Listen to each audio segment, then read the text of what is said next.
Hello everyone. Last class में हमने elimination reactions पढ़ लिया था हेलो एल्केन्स का, और साथ ही हमने रिएक्शन विथ मेटल्स पढ़ लिया था। मैंने ये भी कहा था कि अब हम नेक्स्ट क्लास के अंदर इनके कुछ एग्जांपल्स देखेंगे, मिक्स्ड एग्जांपल्स, जिसमें से कि आपको डिसाइड करना रहेगा कि कौन से रिएक्शंस हैं जो कि SN1 रिएक्शन के थ्रू, SN1 मैकेनिज्म के थ्रू रिएक्शन कर रहे हैं, कौन से SN2 मैकेनिज्म से रिएक्शन कर रहे हैं, कौन से एलिमिनेशन रिएक्शंस कर रहे हैं। तो अभी हम कुछ एग्जांपल्स लेते हैं। उन एग्जांपल्स को आप थोड़ा देखो, कि थोड़ा रिकॉल करने की ट्राई करो कि कौन से SN1 के कंडीशंस को फॉलो कर रहा है, कौन SN2 के कंडीशंस को फॉलो कर रहा है, और उसके बाद फिर उसके प्रोडक्ट्स बनाने की ट्राई करो। तो अभी तक अपना जो कोर्स है वैसे ये यहाँ तक हो चुका है, मतलब जो ये चैप्टर के अंदर हमने physical properties and chemical reactions of halo alkanes पढ़ लिया है। बाकी आज हम हेलो एरीन्स के रिएक्शंस भी शुरू करेंगे, लेकिन उसके पहले हम कुछ मिक्स्ड एग्जांपल्स ले रहे हैं।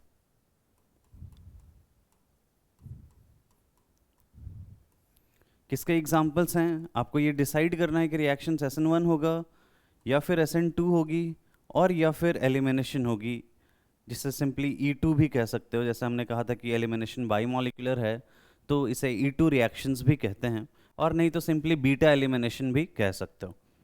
तो ये तीन रिएक्शंस हैं यहाँ पे जो कि आपको चूज करना है।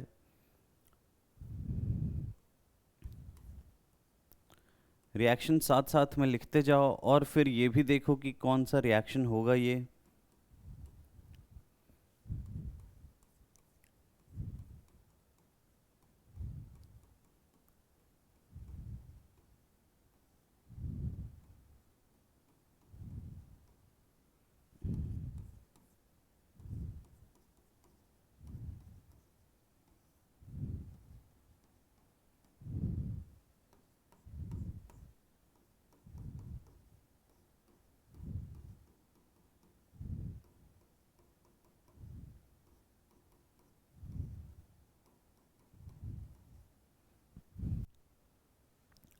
ये चार एग्जाम्पल्स अभी लिए हैं। तो इन चारों एग्जाम्पल्स को आप फटाफट पॉज करो और उसके बाद देख लेना। मैं तब तक एक्सप्लेन करना शुरू करता हूँ। तो जैसे फर्स्ट वाले एग्जाम्पल में अगर हम देखें ए पार्ट में, तो हेलाइड को हम देखेंगे, सबस्ट्रेट को देखेंगे कि ये सबस्ट्रेट कैसा है। तो ये सबस्ट्रेट है 3 डिग्री। अब जब 3 डिग्री सबस्ट्रेट है तो क्या एलिमिनेट हो जाता है? SN2 रिएक्शंस एलिमिनेट हो जाते हैं, क्योंकि हमने देखा था कि जो SN2 रिएक्शंस हैं वो 1 डिग्री के साथ सबसे फास्ट होते हैं, then with 2 degree, then with 3 degree. तो 3 डिग्री के साथ लगभग आप ये मान लो कि SN2 रिएक्शंस नहीं होते हैं, तो यहाँ पे SN2 रिएक्शन होगा नहीं। सेकेंड, अब बचा SN1 या फिर E2। तो SN1 रिएक्शन में जो न्यूक्लियोफाइल होते हैं वो हमने डिस्कस किया था कि वीक न्यूक्लियोफाइल्स लेते हैं, क्योंकि न्यूक्लियोफाइल का रोल ही नहीं रहता है। और यहाँ पे अगर आप देखो ETO minus which is a strong nucleophile as well as a strong base जो कि गिवन है, तो फिर ऐसे केस में SN1 का भी केस रिजेक्ट हो जाएगा, क्योंकि न्यूक्लियोफाइल स्ट्रॉन्ग है, 3 डिग्री है। तो 3 डिग्री के साथ जो एलिमिनेशन रिएक्शंस हैं वो फास्ट होते हैं। 3 डिग्री के साथ SN1 भी होता है, बट क्योंकि ये बेस अच्छा है तो फिर एलिमिनेशन रिएक्शन हो जाएगा। और बीटा एलिमिनेशन आप चाहो तो मैकेनिज्म थोड़ा सा सोच सकते हो। जो बीटा पोजीशन पे हाइड्रोजन रहता है, इस हाइड्रोजन को ये ETO माइनस यहाँ से एब्स्ट्रैक्ट करता है, ये डबल बॉन्ड बनाता है, एंड सेम टाइम यहाँ से Br डिपार्ट कर जाएगा, और इससे ये बन गया ऐसा एल्कीन। तो यहाँ का जो मेजर प्रोडक्ट है ये कौन से मैकेनिज्म से बन रहा है? ये एलिमिनेशन मैकेनिज्म से बन रहा है, और ये एक एल्कीन हो जाएगा। सेकेंड वाले रिएक्शन के बारे में अगर हम सोचें तो ये 1 डिग्री हेलाइड है। 1 डिग्री हेलाइड्स मतलब बेस्ट कंडीशन यहाँ पे क्या हो जाएगा? SN2 हो जाएगा। ETO माइनस है, हिंड्रेंस भी ज़्यादा नहीं है, तो फिर ऐसे केस में इस ये जो Br है इसको रिप्लेस करके यहाँ पे OET जुड़ जाएगा, तो ये बन गया ऐसा CH3 CH2 एंड OET जुड़ जाएगा, ईथर बन जाएगा इसके साथ, है ना। ये इथॉक्साइड जो है वो Br को रिप्लेस कर रहा थ्रू SN2 रिएक्शन। आप अगर इसकी मैकेनिज्म के बारे में सोचो तो ये CH3 है, CH2 है, Br है, तो ये जो ETO माइनस है वो इस कार्बन पे बैक साइड अटैक करेगा, और Br यहाँ से डिस्प्लेस हो जाएगा, तो ETO माइनस जुड़ जाएगा उस Br की जगह पे। तो ये SN2 मैकेनिज्म है। मैकेनिज्म भी हम साथ में लिख ही देते हैं। ये जो रिएक्शन है ये थी through E2 reaction, E2 mechanism, और ये इसका मैकेनिज्म है SN2। थर्ड वाले में आपने क्या प्रोडक्ट बनाया है, थर्ड वाला भी जो है वो 1 डिग्री ही है, और जब 1 डिग्री है तो फिर ऐसे केस में SN और एक अच्छा न्यूक्लियोफाइल भी है जो कि SN2 के लिए चाहिए, तो फिर यहाँ पे अगेन SN2 रिएक्शन हो जाएगी, Cl की जगह पे Cn जुड़ जाएगा, Cn माइनस अटैक करेगा तो ये CH3Cn बन जाएगा। एंड फोर्थ वाले एग्जाम्पल में अगर हम देखें तो 3 डिग्री हैलाइड है, मतलब SN2 तो रिजेक्ट हो गया, अब बचा SN1 और E2। तो यहाँ पे देखेंगे कि ये न्यूक्लियोफाइल कैसा है, तो ये वीक न्यूक्लियोफाइल है, वाटर है simply, not a very strong base. तो फिर ऐसे केस में SN1 रिएक्शन के साथ जाएंगे, और SN1 रिएक्शन में ये जो H2O है ये यहाँ पे OH बन के रिप्लेस हो जाएगा, तो ये CH3 हाइड्रोलाइसिस बताया था, ये सॉल्वोलाइसिस कहते हैं इस रिएक्शन को, तो ये SN1 मैकेनिज्म के थ्रू रिएक्शन हो जाएगी।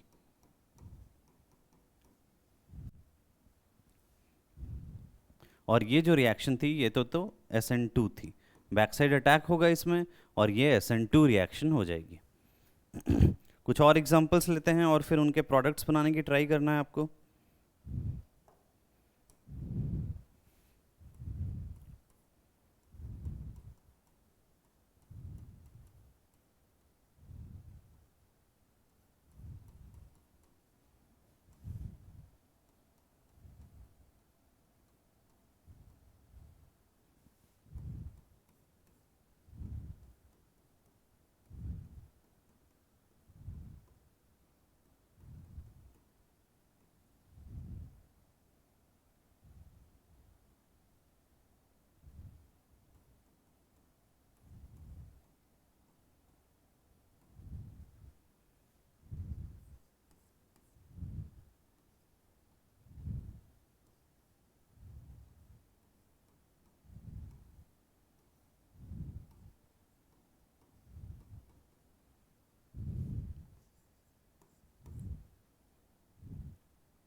तो यहाँ पे जब हम फर्स्ट वाले एग्जांपल को देखें, आप अगेन पॉज करके पहले सॉल्व कर लो, उसके बाद आप मैच करो।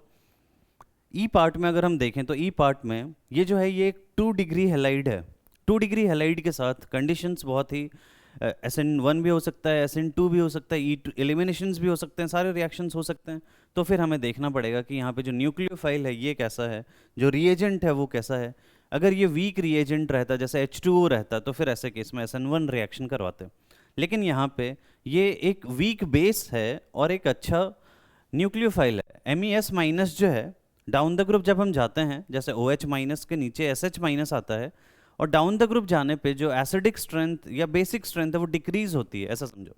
क्योंकि एसिडिक स्ट्रेंथ्स बढ़ते हैं, जैसे अगर आप H2O और H2S में कंपेयर करोगे डाउन द ग्रुप, तो H2S जो होता है वो ज़्यादा स्ट्रॉन्गर एसिड होता है, तो उसका जो बेसिक नेचर है वो कम हो जाता है, और जब बेसिक नेचर कम होते हैं तो फिर ऐसे केस में यहाँ पे SN2 रिएक्शंस होंगे। तो ये केस हमें थोड़ा याद रखना है कि S माइनस जो रहता है वो यहाँ पे 2 डिग्री के साथ SN2 रिएक्शंस करेगा, क्योंकि ये थोड़ा वीक बेस होता है। तो यहाँ पे जो रिएक्शन है इसकी मैकेनिज्म क्या है, this is N SN2 reaction. Second part को देखते हैं। सेकेंड पार्ट में भी मैंने 2 डिग्री हैलाइड ही लिया है। अब इस 2 डिग्री हैलाइड के साथ अगर देखें तो बहुत ही बल्कि बेस गिवन है, O माइनस है।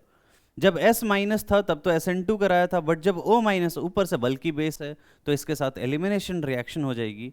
ये बीटा हाइड्रोजन, तो यहाँ पे कोई भी बीटा हाइड्रोजन सेलेक्ट कर सकते हो, कोई वैसी बात नहीं है कि लेस स्टेबल एल्कीन बनाना पड़ेगा या मोर स्टेबल एल्कीन। तो यहाँ पे तो दोनों तरफ एल्कीन एक जैसे ही बनेंगे, तो किसी भी बीटा पोजिशन से आप हाइड्रोजन को हटाकर और फिर फाइनल प्रोडक्ट बना सकते हो, तो CH3 CH double bond CH2 बन जाएगा।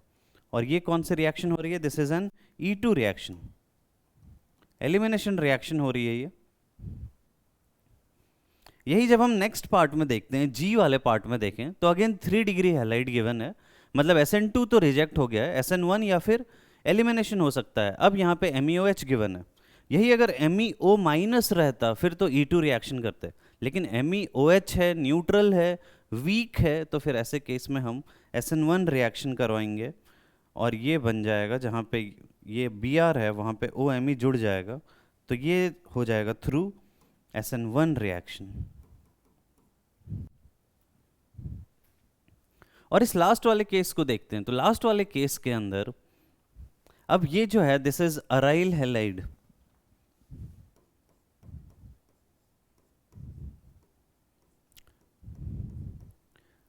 बेंजीन से सीधा सीधा ग्रुप जुड़ा हुआ है, हेलोएरीन है, और ये जो कंपाउंड है ये कंपाउंड बहुत ही लेस रिएक्टिव होता है और इसके साथ कोई रिएक्शन होती नहीं है। यहाँ पे हो जाएगी नो रिएक्शन एक्चुअली, ना ही यहाँ पे ये SN1 करता है। अगर हम इसके बारे में समझें, अराइल और विनाइल्स जो होते हैं स्पेशली, वो दोनों ही रिएक्शन नहीं करते। ये SN1 रिएक्शन नहीं करेगा क्योंकि अगर यहाँ पे SN1 होती है, जैसे आप समझो कि जब SN1 रिएक्शन होती है तो सबसे पहले जो लिविंग ग्रुप है वो डिपार्ट करता है, और अगर लिविंग ग्रुप यहाँ से डिपार्ट करता है तो फिर ऐसे केस में ये फिनाइल कार्बोकैटायन बनेगा, और ये जो फिनाइल कार्बोकैटायन है दिस इज हाईली अनस्टेबल। जो फिनाइल कार्बोकैटायन है दिस इज हाईली अनस्टेबल, तो ये फॉर्म ही नहीं होता है यहाँ पे। और जब ऐसे मतलब यहाँ पे आपको ऐसा लग सकता है कि ये रेजोनेंस स्टेबलाइज्ड होगा, लेकिन ये जो पॉजिटिव चार्ज है ये sp2 ऑर्बिटल में रहता है, मतलब sp2 ऑर्बिटल वेकेंट है यहाँ पे, और इसकी वजह से जो रेजोनेंस है वो एक्चुअली p ऑर्बिटल्स में होती है, तो ये रेजोनेंस स्टेबलाइज्ड भी नहीं है। ये भी हमें ध्यान रखना है कि this is not resonance stabilised.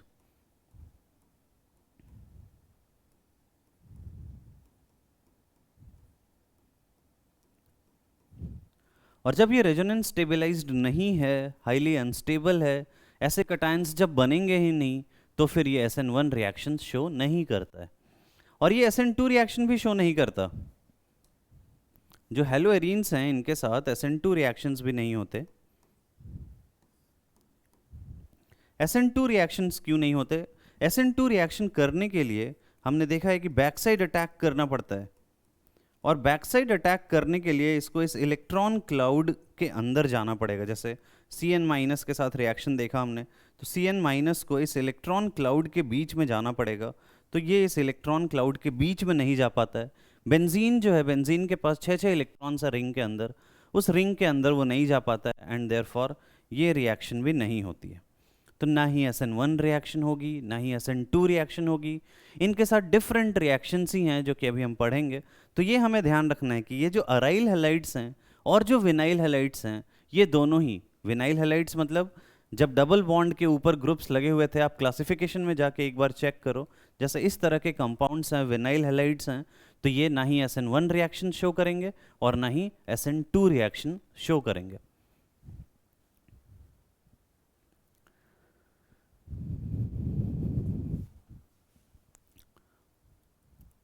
कुछ कुछ रीजंस भी हमने और भी देखा था, जैसे कि हमने ये देखा था कि जो अराइल हैलाइड्स हैं उनके अंदर डबल बॉन्ड कैरेक्टर इंक्रीज हो जाता है, और जब डबल बॉन्ड कैरेक्टर इंक्रीज हो जाता है तो फिर ऐसे केस में उनको ब्रेक करना थोड़ा डिफिकल्ट हो जाता है।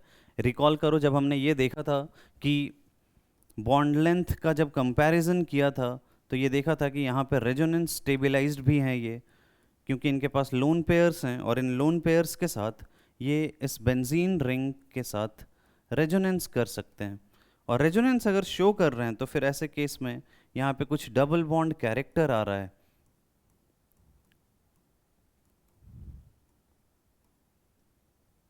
तो डबल बॉन्ड कैरेक्टर आ रहा है, और इसकी वजह से जो Br है इसको यहाँ से रिमूव करना थोड़ा डिफिकल्ट है, बॉन्ड लेंथ कम हो जाती है। तो जनरली जो हेलोएरीन्स हैं ये काफ़ी कम रिएक्टिव होते हैं देन हेलो एल्केन्स, ये हमें याद रखना है। इसके लिए अगर आप NCERT देखोगे तो NCERT में 5 पॉइंट्स भी लिखे हुए हैं, स्पेशली 4 या 5 पॉइंट्स लिखे हुए हैं जो कि ये बताते हैं कि हेलोएरीन्स कम रिएक्टिव क्यों हैं। तो यही रीजंस हैं, रेजोनेंस है, फिर वहाँ पे ये रीज़न है कि जो फिनाइल कार्बोकैटायन बनता है ये बहुत ही अनस्टेबल होता है, इसलिए ये रिएक्शंस नहीं करते हैं। डबल बॉन्ड कैरेक्टर आता है जिसकी वजह से इसका बॉन्ड एनर्जी जो है वो बढ़ जाती है, तो फिर ये रिएक्शंस नहीं करते हैं।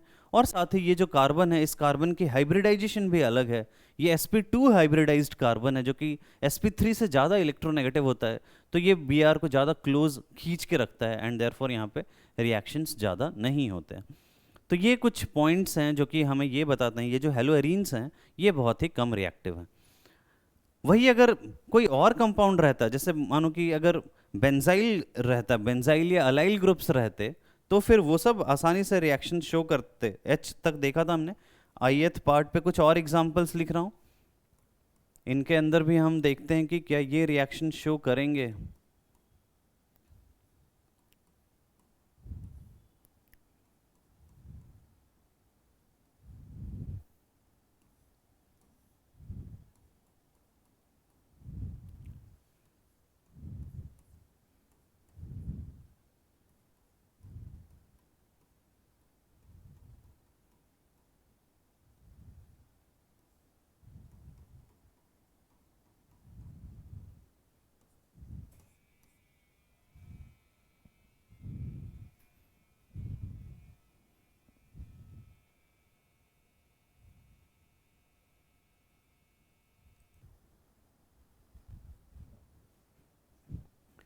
के पार्ट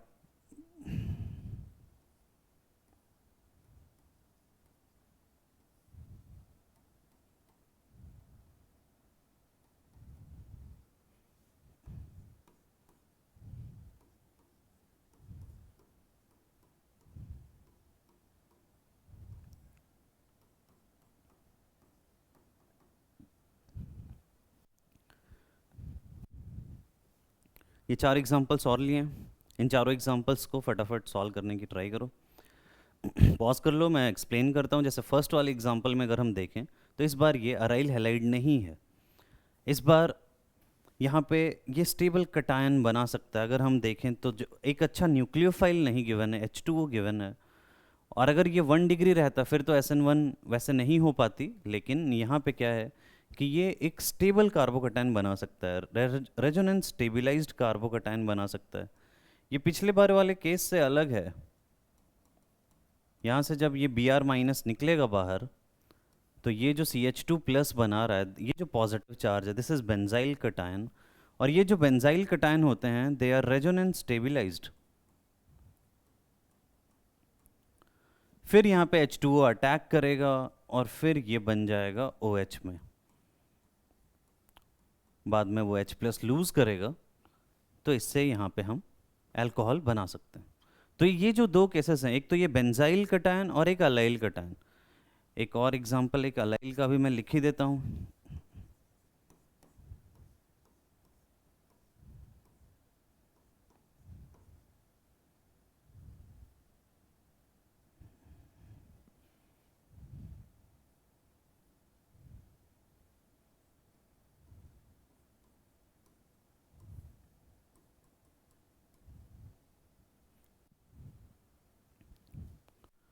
जे वाले केस के अंदर अगर आप देखो तो Cn माइनस गिवन है जो कि एक अच्छा न्यूक्लियोफाइल है, तो फिर ऐसे केस में रिएक्शन SN2 से हो जाएगी। Cn माइनस इस कार्बन पे अटैक करेगा और Cl को यहाँ से डिस्प्लेस कर सकता है, तो CH2 के साथ साथ यहाँ पे Cn लग जाएगा। तो ये जो जे वाली रिएक्शन है ये SN2 मैकेनिज्म से हो रही है। के अंदर अभी हमने डिस्कस किया था कि ये विनाइल ब्रोमाइड है, और विनाइल ब्रोमाइड में ना ही SN1 रिएक्शन होगी और ना ही SN2 रिएक्शन होगी, तो फिर इसके केस में क्या हो जाएगा, इसके केस में कोई रिएक्शन ही नहीं होगी। NaSH के साथ यहाँ पे कोई भी रिएक्शन नहीं हो पाएगी। एल वाले पार्ट में देखें अराइल क्लोराइड गिवन है, तो अराइल हैलाइड्स के साथ बेंजीन पे जब डायरेक्टली ClBr लगा हुआ है, NaOH के साथ यहाँ पे भी रिएक्शन नहीं होगी। नेक्स्ट वाले पार्ट में H2O है, अब यहाँ पे ये अलाइल कटायन बना सकता है, और जो अलाइल कटायंस होते हैं दे आर रेजोनेंस स्टेबिलाइज्ड, और इसके बाद फिर H2O इस पे अटैक करेगा एंड फिर फाइनली ये OH ग्रुप यहाँ पे जुड़ जाएगा, तो अलाइल अल्कोहल इससे बन जाएगा। तो ये रिएक्शन SN1 मैकेनिज्म से हो जाएगी। तो ये कुछ एग्जांपल्स थे, होपफुली आपको थोड़ा क्लियर हो गया होगा कि कब SN1 लेना है, कब SN2 लेना है, कब एलिमिनेशन करवाना है। इन्हीं एग्जांपल्स को आप एक बार फिर से लिख के सॉल्व करके देखो। अब हम आगे अपने चैप्टर पे आज बढ़ते हैं अब हमें शुरू करना है preparation of reactions of haloarenes. हेलोएरिन्स के रिएक्शंस देखने हैं, मतलब ये जो कंपाउंड्स हैं, जैसे this is an example of haloarene, तो इस तरह के एग्जांपल्स, इस तरह के रिएक्शंस हमें देखने हैं कि जो हेलोएरिन्स हैं उनके साथ कैसे रिएक्शंस होते हैं। तो आज जो हम पढ़ेंगे ये होगा nucleophilic aromatic substitution. Aryl halides के साथ आज जो एग्जांपल, आज जो हम थ्योरी पढ़ेंगे ये है न्यूक्लियोफिलिक एरोमेटिक सब्स्टिट्यूशन। अभी जस्ट हम डिस्कस कर रहे थे कि जब ये नॉर्मल, जब ये सिंपली सी क्लोरोबेंजीन रहता है या ब्रोमोबेंजीन रहता है, इस Br की जगह पे Cl भी रहता तो वही बात थी। इसके साथ ना ही SN1 रिएक्शन हो रही थी और ना ही SN2 रिएक्शन हो रही थी। SN1 क्यों नहीं हो रही थी? अभी हमने डिस्कस किया था कि जो कटायन बन रहा है वो बहुत अनस्टेबल है। SN2 क्यों नहीं हो रही थी? क्योंकि ये एक तो ये sp2 हाइब्रिडाइज्ड कार्बन है, बैक साइड अटैक होना पॉसिबल नहीं है। sp2 कार्बन पे वैसे भी SN2 रिएक्शंस नहीं होते हैं। SN2 रिएक्शंस जो हमने लिए हैं एग्जांपल, वो सारे के सारे sp3 हाइब्रिडाइज्ड कार्बन पे देखे हैं। तो इनके साथ SN1 SN2 नहीं हो सकता है, फिर भी हम यहाँ पे देख रहे हैं कि ये रिएक्शन हो रही है NaOH के साथ। जब 443 केल्विन पे रिएक्शन करवा रहे हैं, 443 का मतलब है 190 190 डिग्री सेल्सियस के अराउंड, 190 डिग्री सेल्सियस पे जब रिएक्शन करवा रहे हैं तो ये रिएक्शन हो जा रही है। ये रिएक्शन कैसे हो रही है? इसके लिए यही रिएक्शन अगर आप समझो, यही चीज़ अगर हम सबसे पहले हम इसकी मैकेनिज्म समझ लेते हैं, उसके बाद हम आगे के डिस्कशंस करते हैं। तो यहाँ पे जब हम देखें एक Cl और NO2 लगा हुआ है, ये जो मैकेनिज्म है ये 2 स्टेप में होती है। इस मैकेनिज्म को कहते हैं एडिशन एलिमिनेशन मैकेनिज्म।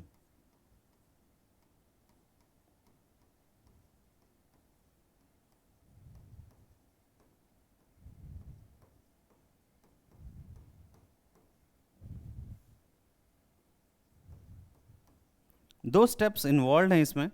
सबसे पहला स्टेप होता है एडिशन, जिसमें कि जो न्यूक्लियोफाइल है वो ऐड होता है यहाँ पे, और उसके बाद दूसरा स्टेप है एलिमिनेशन। तो सबसे पहले तो हम एडिशन शो करते हैं जिसमें कि जो न्यूक्लियोफाइल है वो ऐड होता है,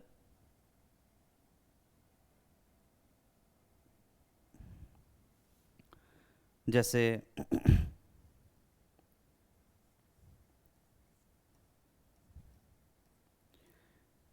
इसकी मैकेनिज्म एनसीईआरटी में भी गिवन है, तो आपको ये रिएक्शन एनसीईआरटी के हिसाब से भी, बोर्ड्स के हिसाब से भी पता रहनी चाहिए कि ये 2 स्टेप्स हैं यहाँ पे। एक तो एडिशन स्टेप है, ये हमने बनाया अपना पैरा नाइट्रोक्लोरो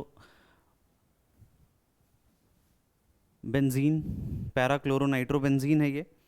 OH माइनस जो है, ये OH माइनस सबसे पहले इस पे अटैक करता है, इस कार्बन पे जिस पे Cl जुड़ा हुआ है।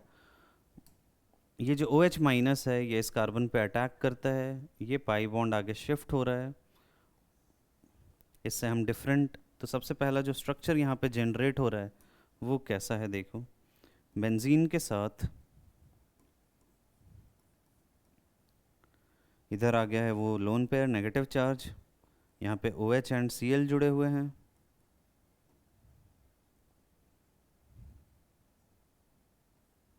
और इधर NO2 है, and double bond O and single bond O minus and plus. इसके बाद फिर ये जो लोन पेयर है, इस लोन पेयर को आप आगे शिफ्ट करोगे, रेजोनेंस स्ट्रक्चर्स ड्रॉ करोगे, तो ये पाई बॉन्ड इस कार्बन पे डिलोकलाइज हो जाएगा। तो इसका नेक्स्ट रेजोनेटिंग कॉन्ट्रीब्यूटर ड्रॉ कर सकते हैं, डबल बॉन्ड आ गया और नेगेटिव चार्ज यहाँ पे आ गया है, लोन पेयर्स भी हैं।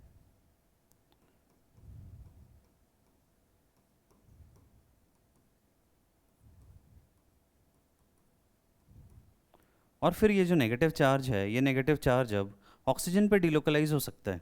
अगर आप देखो तो नेगेटिव चार्ज इधर अगर हम डिलोकलाइज करते हैं तो ये ऑक्सीजन पे डिलोकलाइज हो जाता है,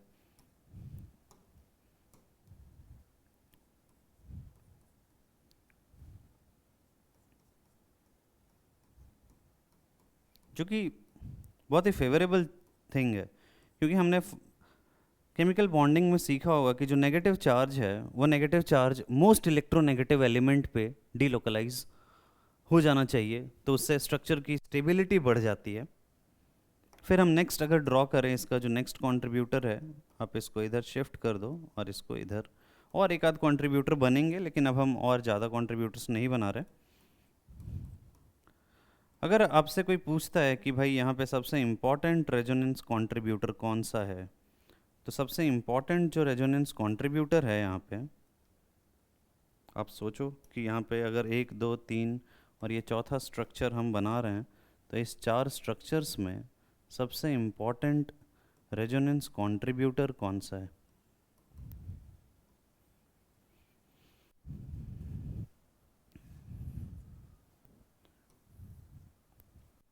ये पहला स्टेप था, एडिशन स्टेप था। बता सकते हो कौन सा सबसे ज़्यादा स्टेबल है? तो ऑब्वियसली बिल्कुल, अगर आपने ये बोला है, क्यों ये सबसे ज़्यादा स्टेबल स्ट्रक्चर है? क्योंकि इसके अंदर जो नेगेटिव चार्ज है, ये नेगेटिव चार्ज किस पे डीलोकलाइज्ड है? ये नेगेटिव चार्ज डीलोकलाइज्ड है ऑक्सीजन पे, और जब ऑक्सीजन पे डीलोकलाइज्ड रहता है नेगेटिव चार्ज, तो फिर स्ट्रक्चर की स्टेबिलिटी ज़्यादा रहती है। तो यहाँ पे ये वाला जो स्ट्रक्चर है ये सबसे ज़्यादा स्टेबल है, इसे हम मोस्ट स्टेबल कंट्रीब्यूटर लिख सकते हैं।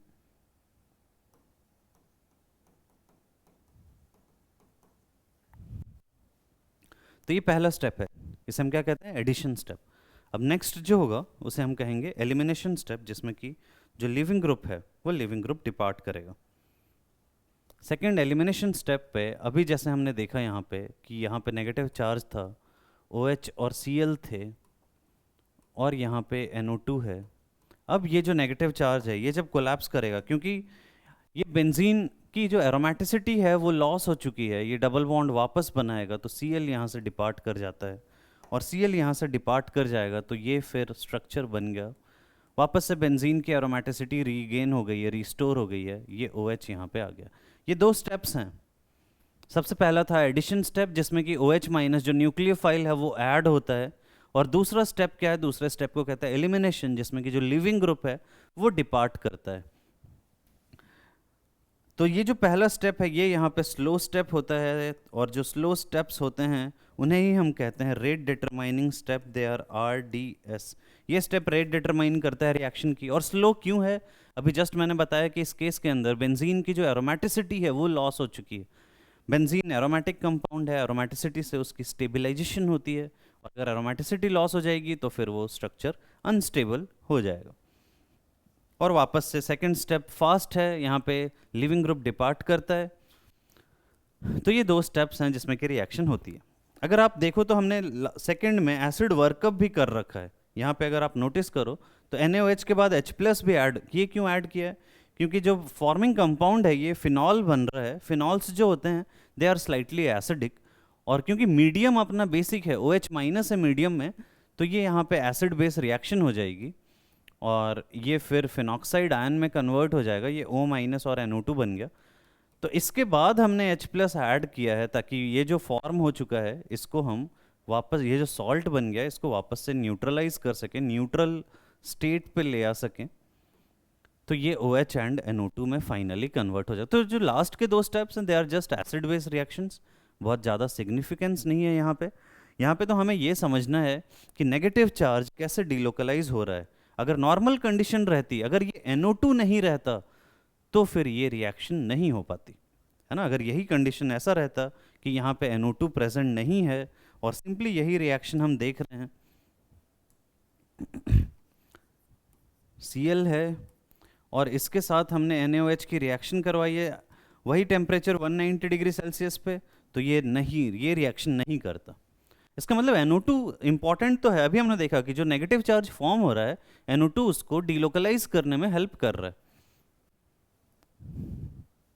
ये रूम टेम्परेचर की बात कर, अगर बहुत ही ज़्यादा हाई टेम्परेचर रखते हैं, जैसे कि 300 डिग्री सेल्सियस रखते हैं, तब जाके रिएक्शन होती है, और साथ ही प्रेशर भी बहुत ज़्यादा रखते हैं, 350 एटमॉस्फेयर का प्रेशर रखना पड़ता है, बट नॉर्मल कंडीशंस में रिएक्शन नहीं होगी। या फिर अगर यही NO2 मेटा पोजीशन पे रहता, जैसे उसमें तो पैरा पोजीशन पे था, अगर ये मेटा पोजीशन पे रहता तो भी NaOH के साथ क्या हो जाती? नो रिएक्शन हो जाती, क्योंकि नेगेटिव चार्ज कहाँ पे मूव कर रहा है। अगर आप स्ट्रक्चर्स को देखो तो नेगेटिव चार्ज पहले ऑर्थो पोजीशन पे था, फिर नेगेटिव चार्ज पैरा पे गया, और क्योंकि NO2 अभी पैरा पोजीशन पे था तो वो उसको स्टेबिलाइज कर सकता है। वैसे ही अगर NO2 ऑर्थो पोजीशन पे रहता तो सिमिलरली उसको स्टेबिलाइज कर सकता है। लेकिन अगर NO2 मेटा पोजीशन पे रहता है, इस पोजीशन पे तो नेगेटिव चार्ज आया ही नहीं, और जब नेगेटिव चार्ज इस पोजीशन पे आया ही नहीं है तो फिर उसको स्टेबलाइज कैसे करेगा? उसको स्टेबलाइज नहीं कर सकता है।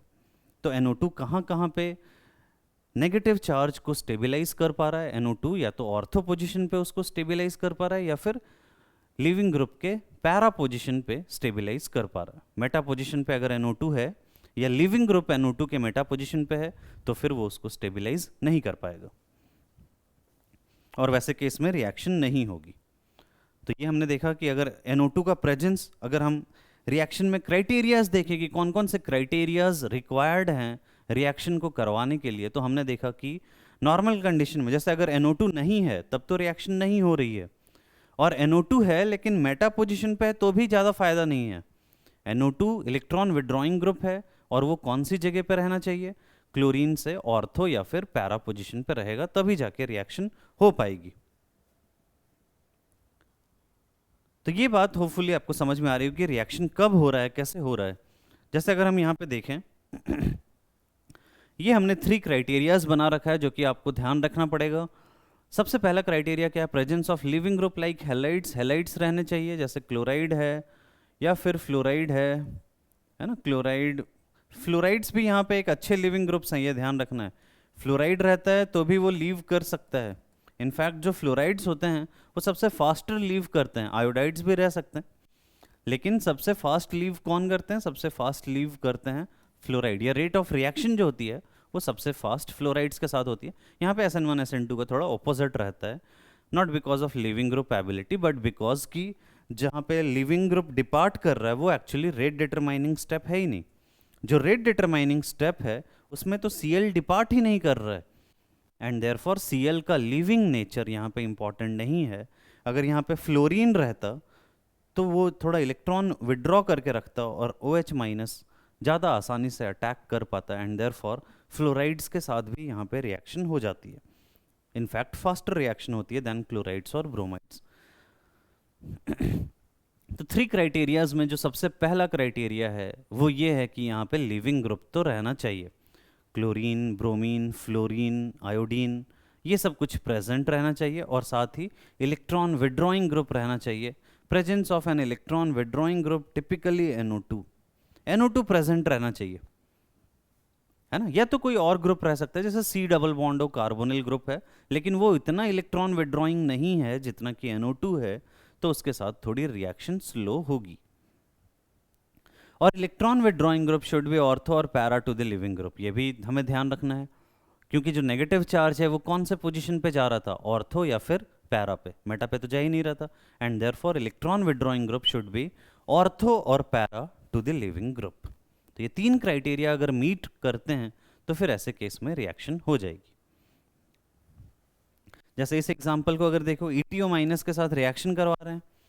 अब ETO माइनस के साथ कौन सा Br यहाँ पे रिप्लेस होगा? तो हमें अभी जैसे हमने सीखा कि आपको ये देखना पड़ेगा कि किस Br के रेस्पेक्ट में जो इलेक्ट्रॉन विड्रॉइंग ग्रुप जो NO2 लगा हुआ है वो ऑर्थो या फिर पैरा है। तो दो Br हैं, इस Br के रेस्पेक्ट में तो ये मेटा पोजीशन पे है तो ये तो रिमूव नहीं होगा, और अगर इस Br के रेस्पेक्ट में सोचो तो वो पैरा पोजीशन पे है। यहाँ पे ETO माइनस का अटैक होना ज़्यादा फेवरेबल है क्योंकि यहाँ पे NO2 उसको स्टेबलाइज कर सकता है, एंड देयरफॉर जब हम प्रोडक्ट बनाएंगे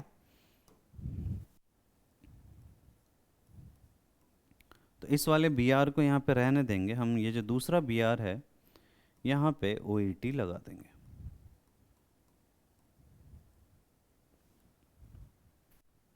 तो सिंपल से रिएक्शन है। अगर इसी में NO2 के नंबर्स बढ़ा दें तो फिर रेट ऑफ रिएक्शन बढ़ेगी या कम होगी? आप ये सोचो कि अगर यहाँ पे दो NO2 लगा दिया जाए, एक ऑर्थो पोजीशन पे लगा दिया और एक पैरा पोजीशन पे भी लगा दिया NO2। अब आप ये सोचो कि यहाँ पे अगर हम किसी न्यूक्लियोफाइल के साथ रिएक्शन करवाते हैं जैसे ETO माइनस या फिर OH माइनस या CN माइनस, तो रेट ऑफ रिएक्शन बढ़ेगी या कम होगी? तो आपको सोचना है कि क्या हो रहा है इसमें। सबसे पहले एडिशन स्टेप के अंदर जो नेगेटिव चार्ज है वो डीलोकलाइज हो रहा है, तो नेगेटिव चार्ज यहाँ पे भी डीलोकलाइज हो सकता है और यहाँ पे भी डीलोकलाइज हो सकता है। जब दो जगह पे नेगेटिव चार्ज डीलोकलाइज हो जाएगा तो फिर ऐसे केस में वो ज़्यादा स्टेबलाइज हो जाएगा and rate of reaction faster हो जाएगी। तो इसके लिए NO2 का प्रेजेंस हमने देखा ऑर्थो पैरा पोजीशन पे चाहिए, 2 है तो रेट बढ़ जाएगा, 3 हो जाएगी अगर दोनों ऑर्थो पोजीशन पे लगा दोगे, तो फिर ऐसे केस में जो रेट है वो और भी ज़्यादा बढ़ जाएगी। तो कुछ रिएक्शंस हमें याद रखने हैं। जैसे ये कुछ रिएक्शंस हैं, ये एक एक्सेप्शनल रिएक्शन, ये एडिशन एलिमिनेशन मैकेनिज्म से नहीं होता है, इसके लिए मैकेनिज्म कुछ और रहती है जो कि हमारे सिलेबस में ज़्यादा है नहीं। तो इसके लिए हम रिएक्शन को याद रखेंगे कि अगर यहाँ पे कोई भी इलेक्ट्रॉन विड्रॉइंग ग्रुप नहीं लगा हुआ है तो फिर ऐसे केस में जो रिएक्शन है वो क्या, अभी मैंने डिस्कस किया था कि ये जो रिएक्शन है ये कितने 300 डिग्री सेल्सियस पे हो रही थी और साथ ही 350 एटमॉस्फेयर का लगभग इसको प्रेशर चाहिए होता है। सॉरी, 350 डिग्री सेल्सियस पे रिएक्शन हो रही है और इसको 300 atmosphere, very high temperature and high pressure चाहिए। नॉर्मली तो हमें हमारे ऊपर कितना प्रेशर लग रहा है, हम जिस कंडीशन में हैं उस पर हम 1 एटमॉस्फेयर का प्रेशर लग रहा है। अब सोचो कि इसके ऊपर 300 एटमॉस्फेयर लगा दिए जाए, इतना ज़्यादा प्रेशर डेवलप हो जाएगा। फाइनली यहाँ पे Cl की जगह पे OH लग जाएगा। इस रिएक्शन को, ये जो रिएक्शन है ये ऑब्वियसली 300 एटमॉस्फेयर प्रेशर बनाना कोई आसान काम नहीं है। जिस कंपनी में ये रिएक्शन सबसे पहले डेवलप हुई थी उस कंपनी के नाम से इस रिएक्शन का नाम है, इसे हम डाउज प्रोसेस कहते हैं क्योंकि डाउ कंपनी में ये रिएक्शन सबसे पहले बनी थी।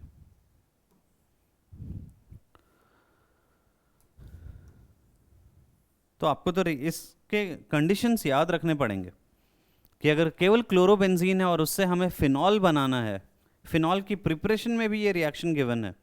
नेक्स्ट चैप्टर के अंदर जो फिनॉल्स, अल्कोहल फिनॉल ईथर है, फिनॉल की प्रिपरेशन में ये रिएक्शन गिवन है। तो आपको टेम्परेचर याद रखना पड़ेगा कि 350 डिग्री सेल्सियस एंड 300 एटमॉस्फेयर पे रिएक्शन करवा रहे हैं, तब ये होगा। अगर आप डिग्री सेल्सियस में याद रखते हो तो आपको ये फ़ायदा रहता है कि आप टेम्परेचर, एक टेम्परेचर आपको याद रखना है, उसके बाद बाकी चीज़ें, जैसे ये 350 डिग्री सेल्सियस पे है, अगर हम टेम्परेचर कम करते हैं, मतलब अगर हम एक NO2 यहाँ पे लगा दें तो NO2 लगाते ही हमने देखा कि रेट ऑफ रिएक्शन बढ़ जाती है और जो टेम्परेचर है वो लगभग हाफ हो जाता है। जैसे जब एक NO2 लगाया है तो ये 170 डिग्री सेल्सियस, उसका लगभग 350 का लगभग हाफ हो चुका है ऑलमोस्ट, और यहाँ पे Cl की जगह पे OH लग जाएगा। टेम्परेचर अगर देखो तो 443 केल्विन है। एक सेकंड लगता है, सिस्टम थोड़ा सा हैंग हो गया।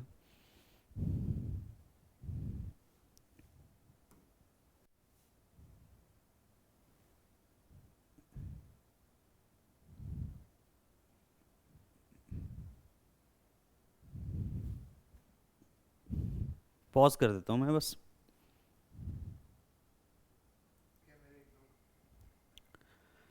तो जब एक NO2 हमने लगा दिया तो फिर इसके केस में हमने देखा कि जो रिएक्शन है वो लगभग 50% जो टेम्परेचर है वो रिड्यूस हो चुका है क्योंकि अनायन स्टेबलाइज हो गया है।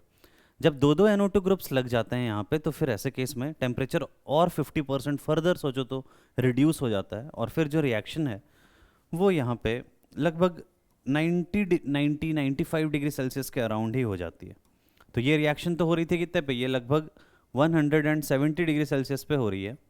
ये इसका 50% कर दो तो 85, लगभग 95 डिग्री सेल्सियस के अराउंड ये रिएक्शन होती है क्योंकि दो NO2 लगे हुए हैं और दोनों NO2 की पोजीशन भी आप देखो तो जो NO2 ग्रुप्स हैं ये यहाँ पे ऑर्थो एंड पैरा पोजीशंस पे प्रेजेंट हैं और इसकी वजह से जो रिएक्शन है वो और भी ज़्यादा फास्टर हो रही है। Just a minute.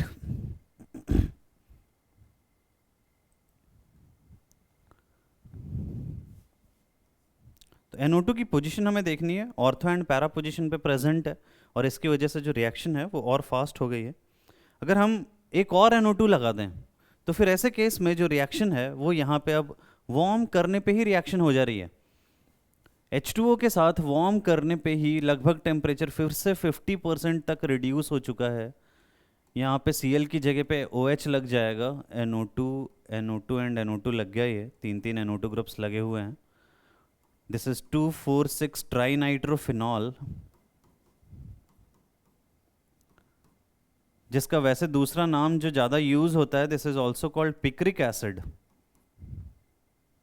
तो ये जो पिक्रिक एसिड है, ये तीन तीन NO2 ग्रुप्स लगे हुए हैं, और ये रिएक्शन केवल कैसे हो जा रही है, ये रिएक्शन हो जा रही है वार्म करने पे ही H2O के साथ। तो ये यहाँ पे पूरी थ्योरी है कि NO2 ग्रुप्स रहने चाहिए, और NO2 ग्रुप्स कहाँ पे रहने चाहिए, NO2 groups ortho and para position पे रहने चाहिए, तब रिएक्शन की रेट बढ़ेगी। मेटा पोजिशन पे वो अनायन को स्टेबलाइज नहीं कर पाएगा, ऐसे केस में वहाँ पे रिएक्शन की रेट नहीं बढ़ेगी। ठीक है, और ये डाउस प्रोसेस जब कोई भी NO2 ग्रुप नहीं लगा हुआ है, फिनॉल बनाने की प्रोसेस है, जो कि 350 डिग्री सेल्सियस पे होती है, और 300 ATM पे प्रेशर भी रिक्वायर्ड रहता है। कुछ प्रीवियस ईयर के क्वेश्चंस देख रहे हैं, जैसे ये नीट 2011 का क्वेश्चन है, which of the following compounds undergoes nucleophilic substitution reaction most easily. तो मोस्ट इजीली के लिए हमने देखा कि इलेक्ट्रॉन विड्रॉइंग ग्रुप रहना चाहिए, एक में ही इलेक्ट्रॉन विड्रॉइंग ग्रुप इस पैरा पोजिशन पे प्रेजेंट है, एंड देयरफॉर करेक्ट आंसर जो है वो यहाँ पे ए हो जाएगा। बाकी में CH3 इलेक्ट्रॉन रिलीजिंग है, OCH3 ऑक्सीजन यहाँ पे रेजोनेंस के थ्रू इलेक्ट्रॉन रिलीज कर रहा है, और यहाँ पे तो कोई इलेक्ट्रॉन विड्रॉइंग ग्रुप ही नहीं लगा हुआ है। सिंपल सा क्वेश्चन है, फटाफट सॉल्व हो जाएगा। 2010 में भी एक क्वेश्चन आया हुआ था, the correct order of increasing reactivity of CX bond towards nucleophile in the following compound. तो अगर हम यहाँ पे देखें कंपाउंड्स के अंदर, कुछ कंपाउंड्स हेलो एल्केन्स के दिए हुए हैं, और दो कंपाउंड्स हेलो एरीन्स के दिए हुए हैं। तो हेलो एरीन के अंदर हमें ये पता है कि इन सब में जो सबसे लेस रिएक्टिव कंपाउंड है वो ये हेलो एरीन, जब यहाँ पे कोई इलेक्ट्रॉन विड्रॉइंग ग्रुप नहीं लगा हुआ है, ये जो कंपाउंड है ये न्यूक्लियोफाइल्स के लिए सबसे लेस रिएक्टिव है, तो 1 सबसे कम हो जाएगा। 1 और 2 hello arenes generally slow reaction करते हैं, और हेलो एल्केन्स, और इधर हम SN1 के हिसाब से थोड़ा रेट दिया हुआ है, हालांकि क्वेश्चन ने बताया नहीं है, बताना चाहिए था। तो SN1 कार्बोकटाइन के हिसाब से, तो जो 3 है वो सबसे फास्ट रिएक्शन कर रहा है, देन 4, देन 2, देन 1। तो ये रिएक्शंस थे कुछ, और जो क्वेश्चंस अभी तक आए हुए हैं, कुछ कुछ और क्वेश्चंस आप एक बार NCERT को थोड़ा देखो। NCERT में जो मैकेनिज्म दिया हुआ है, जैसे हमने मैकेनिज्म लिखा है, उन दोनों मैकेनिज्म को एक बार जाके अच्छे से लिखो, समझो चीज़ों को, थोड़े एग्जांपल्स और सॉल्व करो, और फिर हम मिलते हैं नेक्स्ट लेक्चर में। Thank you very much.